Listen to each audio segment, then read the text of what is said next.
Student, welcome to my channel chemistry by RB. Okay now, काफ़ी दिनों बाद आई हूँ। ठीक है, नीट वाले बच्चों को मैंने प्रॉमिस किया था कि नहीं, जितने बच्चे वीक हैं मैं उनको स्ट्रॉन्ग करूँगी। अपने अपने टॉपिक बताइए। ठीक है, आप बोलोगे मैम बस बातें करती हैं, आती नहीं है। देखो बेटा, हर किसी की पर्सनल लाइफ होती है। ठीक है, कुछ चीज़ों में इन्वॉल्व हो गई। इन्वॉल्व क्या इन द सेंस, कुछ पर्सनल इशूज़ थे जिसकी वजह से थोड़ा सा वीडियो मैं लेट से बना रही हूँ। बस मेरा पूरा का पूरा ट्राई ये रहेगा कि आपके जितने भी डाउट्स हो उसको मैं क्लियर करूँ। ठीक है, तो सबसे पहले स्टार्ट करते हैं हम सॉल्यूशन। ठीक है, जो कि क्लास ट्वेल्थ का पार्ट है और नीट और जेई के लिए बहुत ज़्यादा इंपॉर्टेंट है।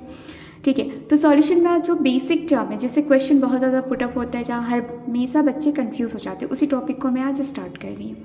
तो स्टार्ट करते हैं हम लोग की vapour pressure of liquid solution. ठीक है, इसमें हम लोग पढ़ेंगे आज कि रॉल्स लॉ क्या होता है। उस रॉल्स लॉ को पढ़ने से पहले सबसे पहले मैं आज आपको बताना चाहती हूँ कि वेपर प्रेशर क्या होता है। ठीक है, वेपर प्रेशर को जानने के लिए आप एक काम करें, वीडियो को पॉज कर दें और इस डेफिनेशन को लिख दें। ठीक है, अच्छा ठीक है, इस डेफिनेशन में दो बात लिखी होगी जिससे आप सरप्राइज हो गए कि मैम ने दो बातें लिखी हैं, एक एवोपोरेशन लिखा है, एक वेपर।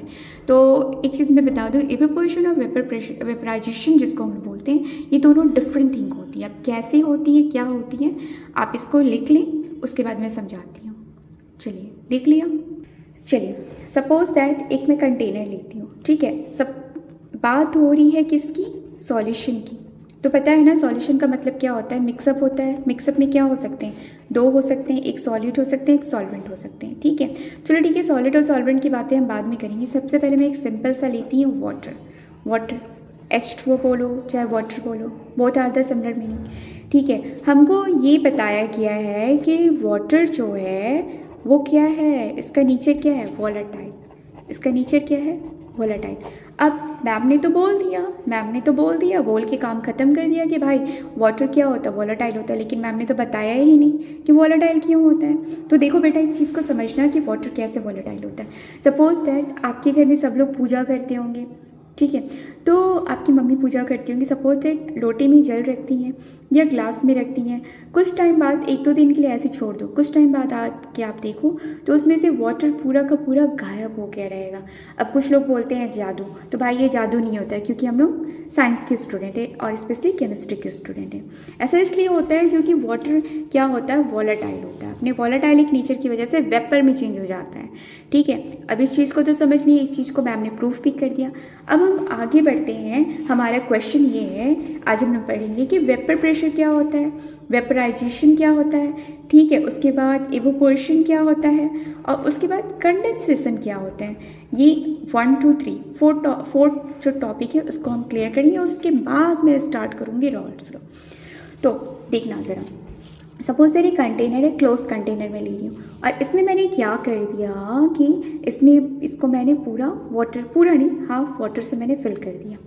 ठीक है, जब मैंने फिल कर दिया हाफ वाटर से, तो देखो होता क्या है, होता ये है कि कहीं ना कहीं ये वाटर वेपर में चेंज होता है। लेकिन ये कैसे होता है, इतना तो सरफेस इसका लिक्विड है और इतना सरफेस इसका क्या है, वेपर है। लेकिन ये वेपर में कैसे कन्वर्ट हो गया। तो कहानी कुछ इस तरह से है, सपोज दैट ये वाटर मॉलिक्यूल का, ये लिक्विड का जो सरफेस है, ठीक है, सरफेस है ये, इसमें क्या है, सारे के सारे वाटर मॉलिक्यूल हैं। ठीक है, अंदर में भी होंगे मॉलिक्यूल, ऐसा नहीं कि नहीं होगा। तो होता ये है बेटा कि अंदर वाले जो मॉलिक्यूल होते हैं वे वेपर में नहीं कन्वर्ट हो सकते, क्योंकि चारों तरफ से फोर्स ऑफ अट्रैक्शन से घिरे रहते हैं। इसलिए नेट फोर्स क्या होता है, ज़ीरो होता है। इसको हम लोग बल्क भी बोलते हैं, मतलब चारों तरफ से घिरा हुआ है। ठीक है, चारों तरफ से हर चीज़ देखो इस तरह से पूरा घिरा हुआ है।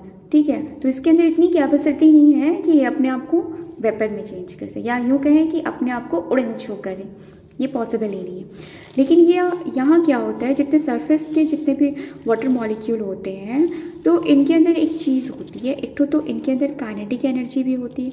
अब काइनेटिक एनर्जी क्यों होती है, मैम तो गलत बता रही है बेटा, मैम गलत नहीं बता रही है, देखना समझना बात को। ये वाटर मॉलिक्यूल होते हैं गैस की तरह आपस में कॉलिजन करते हैं, और कॉलिजन करने की वजह से इनके अंदर काइनेटिक एनर्जी जनरेट होती है।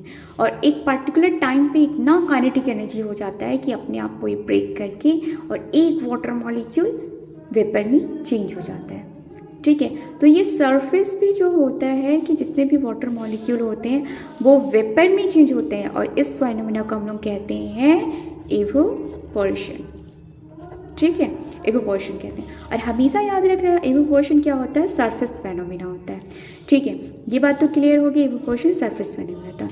और वेपराइजेशन क्या होता है, अबबता होता है, ये जो वेपर में चेंज हो रहे हैं। ठीक है, ये तो क्लियर हो गया। अब एक टर्म आता है, चलो ठीक है, मैम ने इवोपोरेशन क्लियर कर दिया, वेपराइजेशन क्लियर, तो मैम मुझे बताइए कि वेपर प्रेशर क्या होता है। बेटा वेपर प्रेशर ये होता है कि सबसे पहले वेपर प्रेशर को जानने से पहले कंडेंसेशन जान लो। देखो बेटा, जब लिक्विड वेपर में चेंज होगा एक पर्टिकुलर टाइम पे, ये वेपर भी तो कंडेंस होकर वाटर मॉलिक्यूल में चेंज होंगे, फिर अगेन ये लिक्विड में चेंज होंगे, तो ये कहीं ना कहीं इक्विलिब्रियम रिएक्शन जैसा हो गया।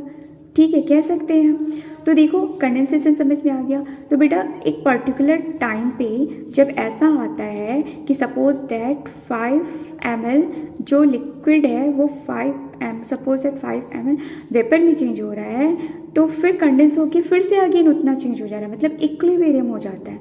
जब इक्विलिब्रियम हो जाता है डायनेमिक मीन्स कि इवोपोरेशन एंड कंडेंसेशन दोनों इक्विलिब्रियम हो जाते हैं। दोनों क्या हो जाते हैं, इक्विलिब्रियम हो जाते हैं। दोनों क्या हो जाते हैं, और कंडेंसेशन, दोनों चीज़ें क्या हो जाती हैं, लिक्विड की मतलब एक बार जितनी ही टाइम, मतलब जितनी ही बार वो वेपर में कन्वर्ट हो रहा है उतनी ही टाइम्स में क्या कर रहा है, वो कंडेंस हो जा रहा है। दोनों चीज़ें जब इक्विलिब्रियम हो जाती हैं तो इस केस पे इनके सरफेस पे एक प्रेशर जनरेट होता है जिसे हम लोग कहते हैं वेपर प्रेशर। ठीक है, क्लियर हो गया। और अगेन आई रिपीट कि evaporation, vaporization they both are the different thing. और इवोपोरेशन क्या होता है, सरफेस फेनोमेना होता है। ठीक है, अंडरस्टूड। ओके, अगर इस चीज़ को जान लिया तो इस चीज़ को भी प्लीज़ लिख लीजिए कि वेपर प्रेशर कहाँ जनरेट होता है। ठीक है, लिख लिया। ओके ना, अब हम आगे बढ़ते हैं। तो अब हम स्टार्ट करते हैं रॉल्स लॉ। रॉल्स लॉ को पढ़ने के लिए सबसे पहले हम लोग पढ़ते हैं सॉल्यूशन। सॉल्यूशन पता है, सॉल्यूशन में दो तरह के होते हैं, एक सॉलिड होता है, एक सॉल्वेंट होता है। तो सॉलिड हमेशा याद रखना, ठीक है, एक चीज़ हमेशा कि सॉल्वेंट हमेशा वॉलेटाइल होगा। ठीक है, और सॉल्वेंट में भी वॉलेटाइल भी हो सकता है, नॉन वॉलेटाइल। अच्छा, एक चीज़ और समझना बात को, अगर सॉल्वेंट वॉलेटाइल हुआ तो वेपर जनरेट होगा। ठीक है, और अगर सॉलिड में जो वॉलेटाइल होगा उसी से वेपर जनरेट होगा, नॉन वॉलेटाइल पार्टिसिपेट नहीं करेगा। ठीक है, according to the Raoult's law, Raoult's law ये कहता है कि जितना ज़्यादा प्रेशर जो जनरेट होगा, ठीक है, सपोज दैट ए मैंने लिया एक सॉलिड का ले लिया सपोज दैट, तो वो डायरेक्टली प्रोपोर्शनल होगा उसके मोल्स का। मैंने अगेन हाई रिपीट, देखना ज़रा क्यों होगा मोल्स का। यहाँ देखो, यहाँ नंबर ऑफ मोल्स जो थे जितने भी थे, मतलब एक एक मॉलिक्यूल देखो कॉलिजन करके वेपर में चेंज हो रहा है ना, तो हम कह सकते हैं कि उसके मोल फ्रैक्शन का डायरेक्टली प्रोपोर्शनल होगा ही।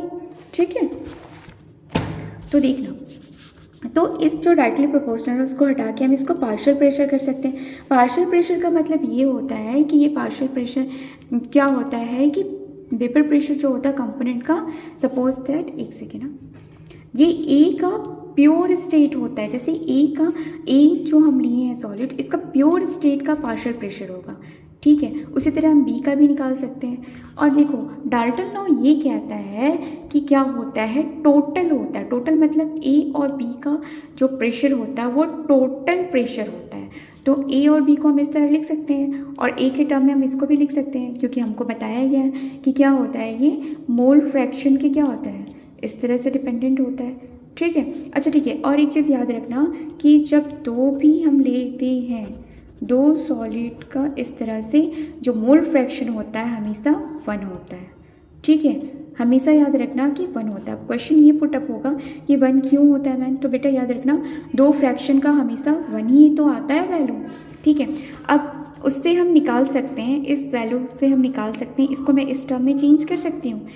ये जो मोल फ्रैक्शन ए है, ए को मैं इस टर्म में चेंज कर सकती हूँ, इस तरह से इसको अरेंज करके कर सकती हूँ। तो इसको मैं जब सॉल्व करूँगी तो इक्वेशन कुछ इस तरह से आ जाएगा। अंडरस्टूड। तो सुनना ज़रा, जब इक्वेशन जो ये हमारा इक्वेशन था, ये जो हमारा इक्वेशन इस तरह से बना, ठीक है, इसको मैं इस टर्म में लिख सकती हूँ, इसको मैं y लिख सकती हूँ क्योंकि मुझे ग्राफ प्लॉट करना है, और इसको मैं c मान सकती हूँ और इसको m एम एक्स मान सकती हूँ, this one is M, this one is X. ठीक है, जो हम लोग को मैथ्स में पढ़ाया जाता है जब हम ग्राफ प्लॉट करते हैं तो जनरली हम लोग ऐसे ही प्लॉट करते हैं, यस या नो, ऐसे ही प्लॉट करते हैं ना। ठीक है, ग्राफ प्लॉट करने से पहले एक चीज़ याद रखना कि जो वेपर प्रेशर और मोल फ्रैक्शन का एक हमेशा एक स्ट्रेट लाइन ही जाती है इस तरह से। ठीक है, अंडरस्टूड, हमेशा याद रखना। और किसका है ये, सपोज दैट मैं ले रही हूँ ए का, तो ए जो प्योर सब्सटेंसेस है उसकी ग्राफ हमेशा ऐसे ही प्लॉट करेगी। ठीक है, अच्छा समझ में आया इस बात। सपोज दैट मैं केस लेती हूँ जिसमें क्या करती हूँ, जो पी बी है पार्शियल प्रेशर, इसका क्या हो जाए, ये बहुत ज़्यादा हाईली वॉलेटाइल हो जाए। तो हमेशा याद रखना कि सॉल्यूशन में किसकी मतलब बहुत ज़्यादा होगा, इसका होगा, बी का। तो बी क्या होगा, मोर वॉलेटाइल होगा, किससे, ए से। तो ठीक है, तो ग्राफ फिर इस कंडीशन में फिर ग्राफ कैसे प्लॉट करेगी, हमेशा याद रखना कि जब ऐसा सिचुएशन हो तो ग्राफ जो प्लॉट करती है वो पॉजिटिव होती है। और सपोज दैट कि अगर क्या हो जाए, ए जो है ए मोर वॉलेटाइल हो बी से, तो ग्राफ हमेशा कैसे प्लॉट करेगी, नेगेटिव। ठीक है, चलो हम लोग ग्राफ प्लॉट करते हैं। कुछ इस तरह से मैं बना लेंगे। सॉरी गड़बड़ हो गया, चलो दूसरी जगह बनाती हूँ। कैमरा पकड़ना और ड्रॉ करना थोड़ा डिफिकल्ट होता है, प्लीज़ आप लोग मेरे साथ कंट्रीब्यूट करें। ओके नाउ, ठीक है, अब देखो क्या होता है, यहाँ पर ही एक वेपर प्रेशर है, ठीक है, और यहाँ पर ही इधर मैं क्या लेती हूँ, मोल फ्रैक्शन ले लेती हूँ। ठीक है, अब ये क्या है, ये ग्राफ सपोज दैट मैं किसका लेती हूँ, पीपी का लेती हूँ। तो मैंने क्या बताया, सपोज दैट मैंने कंडीशन ये दे दिया कि ये बहुत ज़्यादा ग्रेटर देन है ये। तो याद रखना ए से क्या होगा, पार्शियल प्रेशर ए से ज़्यादा होगा, तो इसका मैंने इस तरह बना दिया। और ए का क्या होगा, एक सेकेंड ना, तो देखो इस तरह से बन सकता है। तो ये कहीं ना कहीं पार्शियल प्रेशर किसका हो गया, ए का हो गया, और ये किसका हो गया, पार्शियल प्रेशर बी का हो गया। ठीक है, ये तो अंडरस्टूड है। अब यहाँ क्या करते हैं, मोल फ्रैक्शन की जो वैल्यू हम लेते हैं, पहले 1 लेते हैं और उसके बाद ए की बात कर रही हूँ मैं, और बाद में ए क्या हो जाएगा, 0। ठीक है, और वहीं बी मान लो स्टार्टिंग है, पता है ना ये मोर है, इससे ज़्यादा है, तो सपोज दैट इसकी वैल्यू होगी 0, बट ये क्या हो जाएगा, 1 हो जाएगा। ठीक है, अंडरस्टूड। और ये जो ग्राफ है ये प्योर बी की है। ठीक है, और हमेशा याद रखना प्योर ए और प्योर बी की ग्राफ है। This one is pure A and the partial pressure of A and partial pressure of B. Okay, और ये जो मिक्सअप है इसका टोटल है ये वाला, ये this one is the mixup of total. ठीक है, अंडरस्टूड, थैंक यू।